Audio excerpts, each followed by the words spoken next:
आप देख रहे हैं एग्जाम जी चैनल। यहाँ पे आपको मिलेगा राजस्थान अध्ययन, जिसे आप हमारा राजस्थान कहते हैं, 6 to 12 सिर्फ और सिर्फ बुक, कुछ भी एक्स्ट्रा नॉलेज नहीं, इवन मेरी भी नॉलेज नहीं। वीडियो के व्यूज पर मत जाना, क्योंकि राजस्थान अध्ययन आनी सबको पता है, लेकिन पढ़ता कोई कोई है। आप पढ़ने वाले हैं तो चलिए वीडियो को शुरू करते हैं। आधा ज्ञान हमेशा हानिकारक होता है, तो पूरी वीडियो जरूर देखिएगा।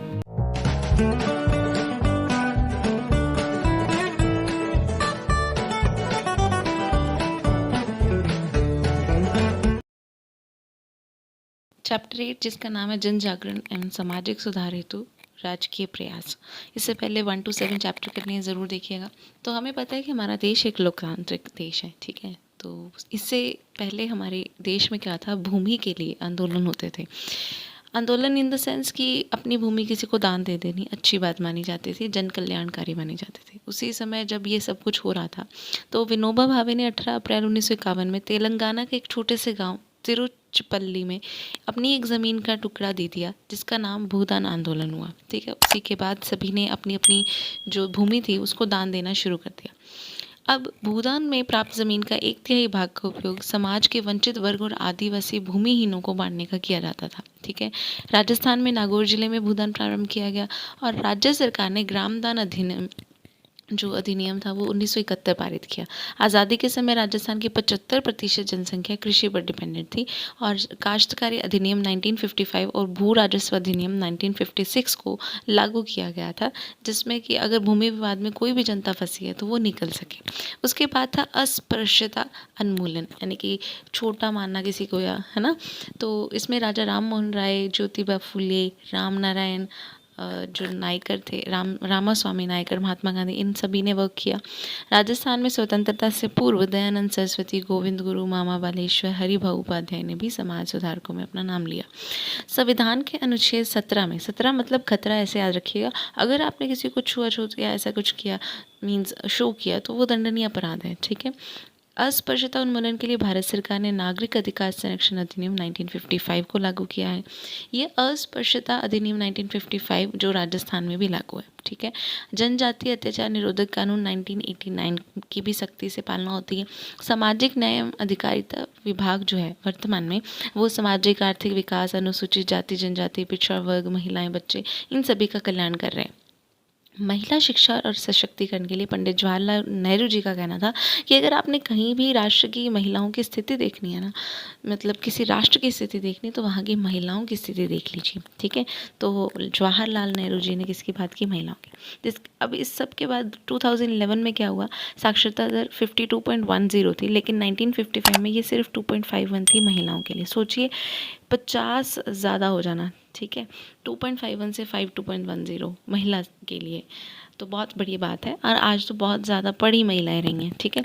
तो राज्य महिला आयोग के लिए राज्य सरकार ने 15 मई 1999 में राज्य महिला आयोग गठन किया था। और इसमें क्या होता है, एक अध्यक्ष होती हैं और 3 सदस्य होते हैं, और इनका कार्यकाल जो है अध्यक्ष का, वो 3 साल का होता है। महिला समव्य सहायता, ठीक है। इसमें क्या होता है, 10 से 20 महिलाएं समय अपने निर्णय से लेकर एक समूह बनाती है, छोटी छोटी बचत के माध्यम से एक दूसरे की सहायता करती है। कोई बिक्री उत्पाद, सरकार जो है इनको अवसर उपलब्ध करवाती रहती है।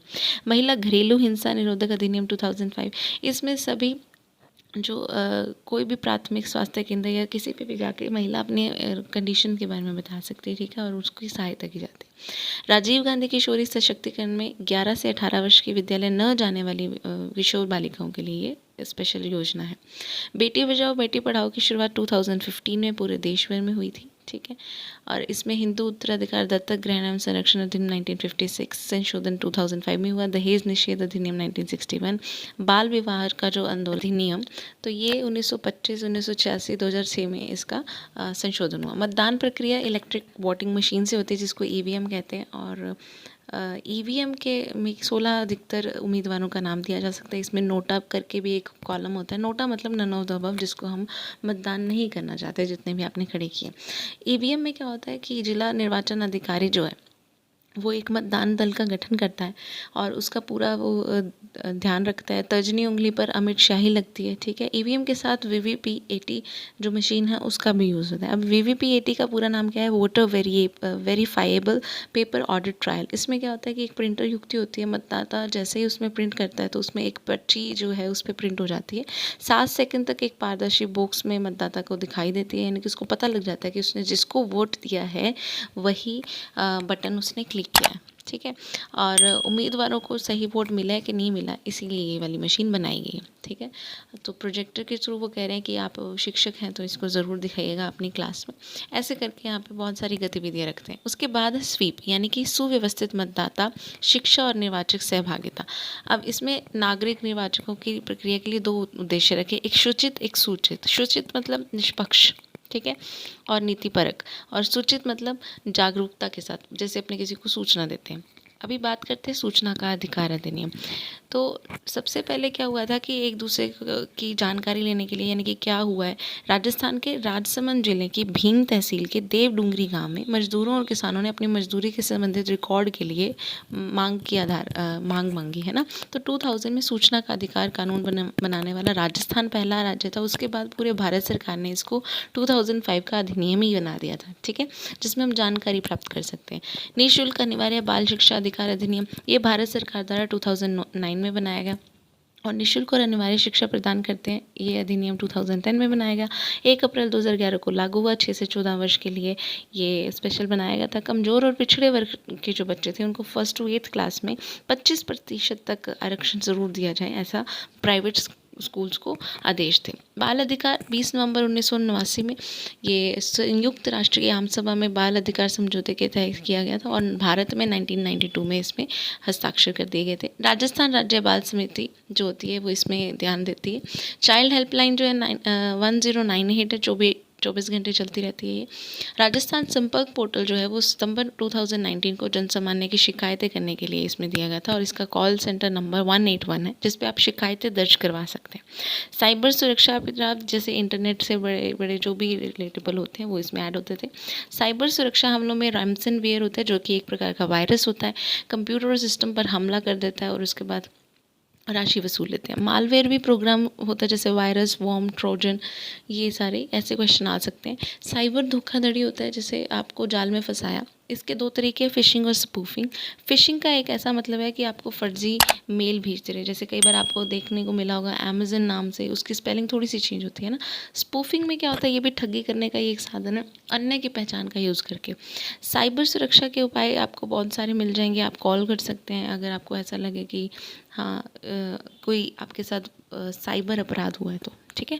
नोटा हमने पढ़ लिया था, none of the above, VVPAT यानी कि voter verifiable paper audit trail. स्वीप मतलब systematic voters education and electoral participation programme, यानी कि सुव्यवस्थित मतदाता शिक्षा और निर्वाचक सहभागिता। अब है होमवर्क क्वेश्चंस आपके लिए मोस्ट इम्पॉर्टेंट। सन 2011 की जनगणना के अनुसार महिला की साक्षरता दर क्या है? ऐसे ही क्वेश्चन आ सकते हैं, इससे पहले कितनी थी, कितना चेंज हुआ, भूदान आंदोलन के जनक कौन है, और ये सारे आपको नेम से दिए गए हैं। इसको आपने मैच करना है अच्छे से, इसको स्टॉप करके स्क्रीनशॉट लीजिएगा। स्वीप की फुल फॉर्म क्या है, या किस राज्य महिला आयोग का गठन कब हुआ, ऐसे सारे क्वेश्चन आपके सामने। इसके बाद चैप्टर 9 ज़रूर करेंगे, लेकिन उससे पहले आपसे ये दरख्वास्त है कि आप सारे चैप्टर्स को पूरा ज़रूर देखिएगा। ये बहुत काम की चीज़ है, किसी भी एक्स्ट्रा नॉलेज के अलावा। एग्जाम जी चैनल आपका अपना चैनल। Thank you. अगर आप यहाँ तक अब तक आ चुके हैं तो कॉन्ग्रेचुलेशंस, आप पढ़ने की राह पर चल चुके हैं। बस उम्मीद है कि आप ये सारी सीरीज़ पूरी करेंगे, चाहे खुद से करें चाहे हमारे चैनल के थ्रू करें। पढ़ना ज़रूर है, राजस्थान अध्ययन मोस्ट इम्पॉर्टेंट है। 6th 7th राजस्थान अध्ययन हमने कर लिया है, अब हम कर रहे हैं class 8th 9th 10th 11th and 12th। Link आपको कमेंट सेक्शन में मिल जाएगा। बस पढ़ते रहिए, आगे बढ़ते रहिए और जॉब लग के दिखाइए। Thank you so much.